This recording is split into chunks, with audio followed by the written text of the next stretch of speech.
할렐루야. 한 주간 평안하셨습니까? 오늘 광고 말씀처럼 오늘부터 5주 동안 감사의 여정, 주님을 기억하라는 주제로 말씀을 나누게 될 텐데, 옆에 좌우의 분들에게 이렇게 인사했으면 좋겠습니다. 감사는 주님을 기억하는 것입니다. 감사는 주님을 기억하는 것입니다. 한 번 더 인사할 때는 함께 감사의 여정을 떠납시다. 함께 감사의 여정을 떠납시다. 감사는 주님을 기억하는 것이고, 이 감사의 여정을 함께 떠나보셨으면 좋겠습니다. 광고했듯이 오늘 주일 예배 이후에 1부, 2부 예배 이후에 인도네시아 선교사님 사역하시는 기숙사 건축을 위한 펀드레이징이 있습니다. 함께 기도하면서 동참해 주셨으면 좋겠습니다. 그리고 또한 이번 주 금요일, 토요일 1박 2일로 라키포인트 선교를 떠나는데, 멕시코 오고 가는 모든 여정들, 그리고 또한 그 모든 선교의 일정들 가운데 성령 하나님이 함께해 주시도록 기도해 주셨으면 좋겠습니다. 요즘 우리 시대를 잘 설명하는 단어가 있다면 피로와 피곤이라고 하는 단어가 아닐까 합니다. 쉼없이 돌아가는 경쟁, 그리고 불안 속에서 우리의 몸과 마음은 만성적인 피로, 그리고 탈진에 빠져버리기도 하죠. 그런데 이 피로보다 더 위험한 것은 하나님께 대한 감사도 서서히 사라지고 식어져 간다는 것입니다. 감사가 사라지면 믿음의 방향을 잃고 우리의 영혼은 점점 더 메말라 가게 되는 것이죠. 이 피로의 그림자는 세대별로 다 조금씩 차이가 있는 것 같아요. 여러분은 오늘 주일 예배를 드리면서 어떤 피로를 안고 이 자리에 나오셨습니까? 10대 청소년들은 학업 경쟁 피로 속에 시달리고 있습니다. 무언가 해야만 한다라고 하는 압박감과 성적이라고 하는 그 무거운 짐이 이들의 어깨를 짓누르고 있죠. 20대, 30대 청년들은 어떨까요? 학업과 취업, 그리고 가정을 이루어야 한다는 막연한 그 미래에 대한 불안감 속에서 만성 불안, 피로감, 그리고 또한 번아웃 증후군을 앓기도 합니다. 아무리 애를 써도 그 변화되지 않는 현실 앞에서 좌절하고 상대적인 박탈감을 느끼게 되는 것이죠. 40대, 50대는 어떨까요?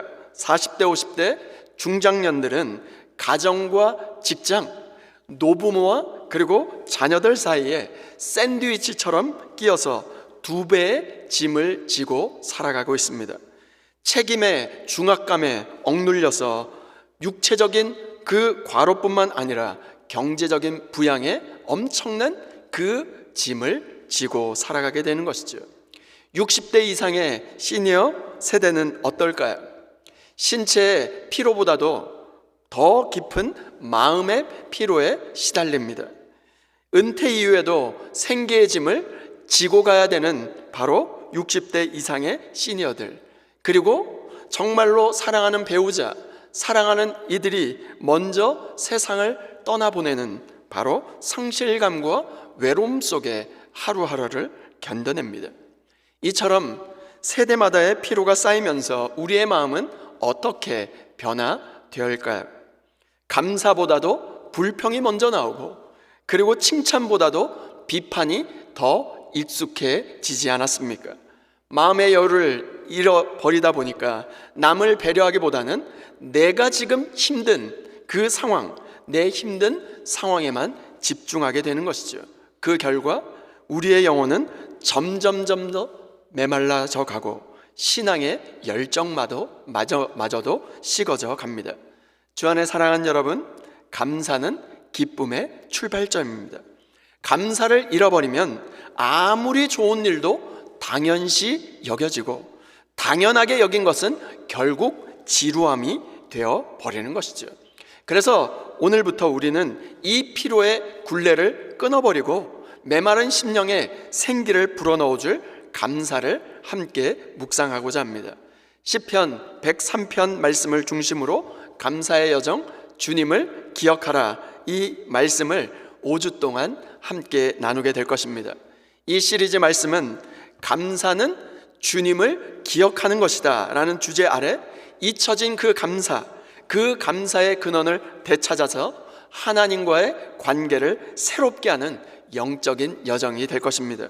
이 5주간 동안 단순한 바로 감사의 습관을 배우는 것이 아니라 잃어버렸던 그 감사를 회복하고 그것을 통하여 하나님과의 관계가 새롭게 되는 시간, 바로 믿음의 근육들이 든든히 세워지는 그 여정이 될 수 있기를 소원합니다. 오늘 말씀의 첫 번째 교훈입니다. 감사는 기억의 선택이라는 것입니다. 1절과 2절 말씀입니다. 함께 읽겠습니다. 시작. 내 영혼아 여호와를 송축하라. 내 속에 있는 것들아 다 그의 거룩한 이름을 송축하라. 내 영혼아 여호와를 송축하며 그의 모든 은택을 잊지 말지어다. 다윗이 지은 시편인데요, 다윗은 지금 누구에게 명령하고 있는 것일까요? 이스라엘 백성이 아닙니다. 자기 자신에게 지금 명령하고 있어요. 어떻게 해요? 내 영혼아 여호와를 송축하라. 다윗은 왕의 자리에 있음에도 불구하고 자기 영혼을 향해서 믿음의 선포를 하고 있습니다. 여기 나와 있는 내 영혼아 여호와를 송축하라는 히브리어 단어는 바라크라는 단어를 써요. 이 바라크라고 하는 히브리어 단어는 단순히 감사하는 것이 아니라 바로 무릎을 꿇고 경배하다는 뜻입니다. 감사는 단순한 감정이 아니라 결단이며 태도입니다. 1절 2절 말씀에 송축하라는 단어가 무려 3번이나 반복되고 있어요. 왜 그랬을까요? 다윗은 감정이 따라올 때 감사한 것이 아니라 하나님을 기억하기로 결단하면서 감사를 선택했다는 것입니다. 2절 말씀에 보면 하나님의 은택을 잊지 말라 이렇게 권고하고 있어요. 인간의 가장 큰 문제가 무엇일까요? 기억 상실, 바로 곧 망각입니다. 문제는 우리가 받은 그 은혜를 우리는 너무나 쉽게 잊어버린다는 데 있습니다. 잊다라고 하는 것, 기억하지 못한다라고 하는 이것은 기억하지 못하는 것이라기보다는 의도적으로 하나님의 선하심을 무시하고 그분의 뜻에 불순종하는 행위를 가리킵니다. 여러분, 홍해가 갈라져서 이스라엘 백성들이 건너지 않았습니까? 정말로 주님께서 출애굽의 여정을 인도하셔서 하늘에서 내린 만나를 먹었던 이스라엘은 어땠을까요? 시간이 지나면서 그 은혜를 잊어버리게 되자 점점 그들의 입술 가운데 원망과 불평이 쏟아지기 시작하지 않습니까? 그렇기 때문에 우리는 이 은혜를 잊지 않도록 힘을 써야 합니다. 그 모든 은택을 잊지 말지어다.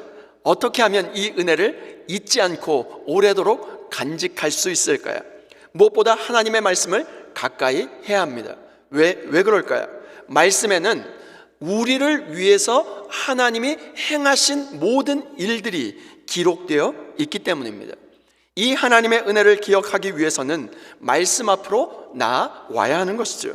날마다 하나님의 말씀을 읽고 하나님의 말씀을 묵상하시길 바랍니다. 그래서 우리가 이 자리에 이 아침에 모여서 함께 예배하는 것 아닙니까? 또한 목장 모임으로 모여서 하나님의 은혜를 기억하도록 서로를 일깨워 주면서 함께 기도하고 함께 격려하고 나누는 것이죠. 왜요? 이 하나님의 은혜를 오래 기억하기 위해서 그런 것입니다. 감사는 감정이 아니라 믿음의 결단이며 신앙의 태도입니다. 기분이 좋아서 감사하는 것이 아니라 어떤 상황 속에서라도 바로 하나님이 선하심을 기억할 때, 하나님의 선하심을 기억할 때 감사할 수 있는 것이죠. 신명기 8장에 보면 모세가 이스라엘 백성들에게 당부하고 있는 그 말씀의 내용이 등장합니다. 광야를 지나고 좀 먹고 살기 좋아졌을 때, 먹고 살만해지고 그 소유가 넉넉해졌을 때 혹시라도 이스라엘 백성들이 구원하신 하나님의 그 은혜를 잊을까봐 여러 차례 반복해서 여호와를 잊지 말고 여호와를 기억하라고 당부했던 그 모세의 설교 내용이 신명기 8장입니다. 신명기 8장 2절 3절 말씀입니다. 내 하나님 여호와께서 이 40년 동안에 내게 광야길을 걷게 하신 것을 기억하라. 이는 너를 낮추시며 너를 시험하사 내 마음이 어떠한지 그 명령을 지키는지 지키지 않는지 알려 하심이라. 너를 낮추시고 너를 줄이게 하시며 또 너를 알지 못하며 내 조상들도 알지 못하던 만나를 내게 먹이신 것은 사람이 떡으로만 사는 것이 아니요 여호와의 입에서 나오는 모든 말씀으로 사는 줄을 내가 알게 하려 하심이니라. 신명기 8장에 어떻게 기록되어 있습니까? 여호와께서 이 40년 동안 내게 광야길을 걷게 하신 것을 기억하라.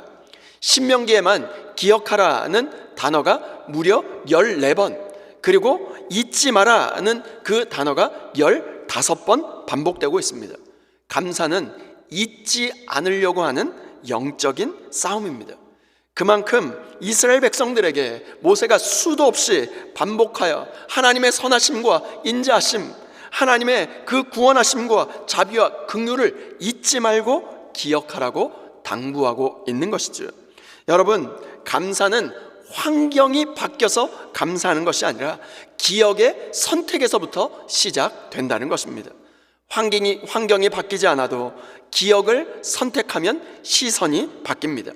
기억이 바뀌면 바로 감사가 보이는 것이죠. 즉 기억의 선택이 감사를 만들어내는 것입니다. 저는 오늘 아침 주일 새벽에 일어나서 그 교회에 오는 동안 이렇게 감사해 보았습니다. 오늘 숨쉬게 해주심에 감사합니다. 함께 예배드릴 수 있는 새 생명 공동체가 있음에 감사드립니다. 내 이름을 아시는 주님으로 인하여 감사합니다. 돌아보면 힘들고 분주하고 바쁜 한 주였지만 그 속에서도 하나님은 일하고 계셨습니다. 감사는 상황의 산물이 아니라 기억의 선택, 그 선택의 바로 열매인 것이죠. 여러분, 감사하면, 기억하면 감사가 보입니다. 이번 한 주 하루에 감사할 것 3가지를 여러분 기록해 보시면 어떻겠습니까? 가족이나 목장 안에서 감사한 것 3가지를 함께 나누고 감사의 방향을 하나님께로 돌려보시길 바랍니다. 감사는 나눌수록 배가가 되는 것이죠. 처음에는 억지로 하는 것 같아 보여도 어느 순간 여러분의 마음과 생각이 달라져 있는 것을 깨닫게 될 것입니다. 왜 그럴까요? 환경이 달라진 것이 아니라 우리의 시선과 마음이 달라졌기 때문입니다. 감사는 우리를 훈련시키는 근육과도 같습니다. 억지로라도 기억하려고 애를 쓰다 보면 감사의 근육은 자라나게 될 것입니다. 하나님의 은혜를 기억하려고 하는 그 선택을 하게 될 때 우리 안에 감사의 근육이 자라나게 될 것입니다. 감사는 저절로 생겨지는 것이 아닙니다. 기억하고 되새기고 기록하고 나눌 때 자라게 되는 것이죠. 기억을 선택하면 감사가 자랄 것입니다. 오늘 다윗의 고백과 같이 우리 영혼의 선포에 보시면 어떻겠습니까? 이제 다윗은 그 기억된 감사가 어떻게 영혼을 회복시켰는지를 고백합니다. 내 영혼아, 원망하지 말고 주님을 기억하라. 날마다 하나님의 은혜를 기록하고 기억함으로 바로 원망과 불평이 아닌 감사가 자라나 더욱더 여호와를 송축할 수 있는 저와 여러분 모두가 될 수 있기를 주님의 이름으로 축원드립니다. 2번째, 기억된 감사가 회복을 불러온다는 것입니다. 시편 103편 3절 말씀 우리 다 같이 한번 읽겠습니다. 시작. 내 모든 병을 고치시며 그가 내게 모든 죄악을 사하시며 내 모든 병을 고치신대요. 하나님께서 다윗을 어떻게 구원하셨습니까? 죄 가운데 있던 다윗을 하나님께서 구원하시는 그 과정 속에서 하나님께 정말 느꼈던 마음이 오늘 본문 3절과 5절에 기록되어 있어요. 다윗은 어떤 하나님께 감사와 송축을 올려드리고 있습니까? 그에게 행하신 정말로 좋으신 여호와 하나님, 나를 구원하신 여호와 하나님을 감사하며 송축하고 있습니다. 이 기억된 감사가 그 영혼을 건지고 회복하고 있는 것이죠. 감사의 근원은 하나님의 은혜를 기억하는 데 있습니다. 3절 말씀에 보니까 고치시며, 고치다 라고 하는 히브리어 단어는 라파예요. 라파는 단순한 육체적인 치유가 아니라 관계와 마음의 회복을 뜻하는 것입니다. 다윗은 자신의 죄를 사하시고 깨어진 마음을 회복시켜 주신 그 하나님의 은혜를 기억하였습니다. 하나님의 은혜가 빛나는 현장이 어디일까요? 우리가 얼마나 죄인인가, 정말로 우리가 얼마나 패역한 죄악 가운데 살았는가를 진리의 빛이 비추어서 그 빛 가운데 내 죄가 고백될 때 그 빛이 더욱더 값지게 느껴지지 않습니까? 다윗은 밧세바 사건, 그것은 다윗에게 잊어질 수가 없고 잊혀질 수 없는 죄의 상처였어요. 다윗에게 나단 선지가 나타나서 자신의 죄를 지적하였을 때 다윗은 도망하지 않고 즉각적으로 그 자리에 엎드려 하나님 앞에 엎드려 통회하고 자복하고 회개했습니다. 자기 죄가 죄인 줄도 모르고 그렇게 살다가 자신이 얼마나 패역한 죄인 된 것을 하나님께서 용서해 주셨다는 것, 그 자체가 그토록 감격스럽게 다가온 적이 없었던 것이죠. 다윗은 그 상처의 자리에서 하나님의 긍휼과 자비를 배우게 되었습니다. 감사는 문제 없는 상태에서 피어나는 꽃이 아니라 용서받은 은혜를 기억할 때 피어나는 부활의 향기와도 같습니다. 감사할 때 하나님은 우리를 다시 일으켜 세워주십니다. 감사는 영혼의 새벽을 여는 믿음의 고백인 것입니다. 감사는 단순히 고맙습니다가 아니라 깨어진 우리의 내면을 다시 살아나게 하는 회복의 통로가 되는 것이죠. 하나님도 우리를 이렇게 품으십니다. 다윗이 죄의 자리에서 다시 일어날 수 있었던 그 이유는 하나님이 그를 책망만 하시는 분이 아니라 그를 끝까지 품으시고 그를 안아주셨기 때문입니다. 한 아이가 친구에게 상처를 받고 울면서 엄마에게 달려갔어요. 엄마에게 달려와서 모든 것을 다 털어놓았습니다. 엄마는 이렇게 이야기해 주었어요. 그래도 네가 솔직하게 엄마에게 이야기해줘서 참 고맙구나. 그 한마디가 이 아이의 마음을 치유했습니다. 감사는 잘한 것을 칭찬하는 말이 아니라 있는 그대로의 그 마음을 품어주는 언어가 감사인 것이죠. 하나님께서 바로 우리를 이렇게 품으십니다. 내가 너를 안다. 너가 조금 실수해도 괜찮다. 그래도 내가 너를 사랑한다. 이 음성을 기억하는 순간 우리의 영혼은 다시 살아나게 될 것입니다. 시편 103편 4절 말씀입니다. 내 생명을 파멸해서 속량하시고 인자와 긍휼로 관을 씌우시며. 여러분, 여기 파멸이라고 하는 것은 구덩이, 무덤과 같은 상태를 의미합니다. 하나님은 이 구덩이 같은 절망에서 우리를 속량하셨대요. 다시 사셨대요. 속량이라고 하는 것은 형제가 팔았던 그 땅을 다시 사서 형제에게 되돌려 준다는 뜻입니다. 여러분, 그런데 이 파멸과 같은 죽음에서 자기를 다시 살려서 회복시켜준 그 근거를 무엇이라고 이야기하고 있습니까? 인자와 긍휼이라고 이야기해요. 여러분, 인자라고 하는 것은 히브리어 헤세드예요. 그 영어로는 로열 러브. 무슨 말입니까? 언약에 기초한 파기되지 않는 하나님의 언약적인 사랑을 뜻하는 게 인자예요. 긍휼은 무슨 의미일까요? 긍휼이라고 하는 히브리어 단어는 라하밈이라고 하는 히브리어 단어를 쓰는데, 라하밈은 자궁이라는 뜻이에요. 무슨 말입니까? 산모가 아기를 뱃속에서 잉태하게 되면 그 아이를 온 힘을 다하여 지키고 보호하지 않습니까? 바로 하나님께서 바로 이와 같이 어머니가 태아를 품듯이 그렇게 나를 끌어안고 보호하고 품어 주신대요. 그리고 관을 씌우신대요. 이게 무슨 말입니까? 하나님은 우리를 왕으로, 통치자로 그 왕관, 바로 하나님의 영광의 관을 씌워주신대요. 그리고 하나님은 5절 말씀에 우리에게 이렇게 약속하십니다. 5절 말씀 우리 다 같이 한번 읽겠습니다. 시작. 좋은 것으로 내 소원을 만족하게 하사 내 청춘을 독수리같이 새롭게 하시는도다. 하나님께서 우리를 어떻게 무엇으로 만족시킨대요? 좋은 것으로. 여러분, 여기 좋다라고 하는 것은 천지창조의 온 우주 만물, 바로 하나님의 형상대로 바로 지음받았던 아담을 지으신 다음에 주님께서 보시기에 심히 좋았다. 토브라고 하는 단어입니다. 무슨 말입니까? 하나님께서 천지창조의 그 모든 만물을 창조하신 이후에 하나님이 보시기에 심히 좋았더라 하는 그 토브로, 하나님의 창조의 아름다움으로 우리를 만족시켜 주신다는 것입니다. 기억된 감사가 얼마만큼 우리를 회복시킨다 약속하고 계실까요? 내 청춘을 독수리같이 새롭게 하시는도다. 하나님은 감사를 회복한 자에게 회복의 놀라운 새 힘을 공급해 주신다는 거예요.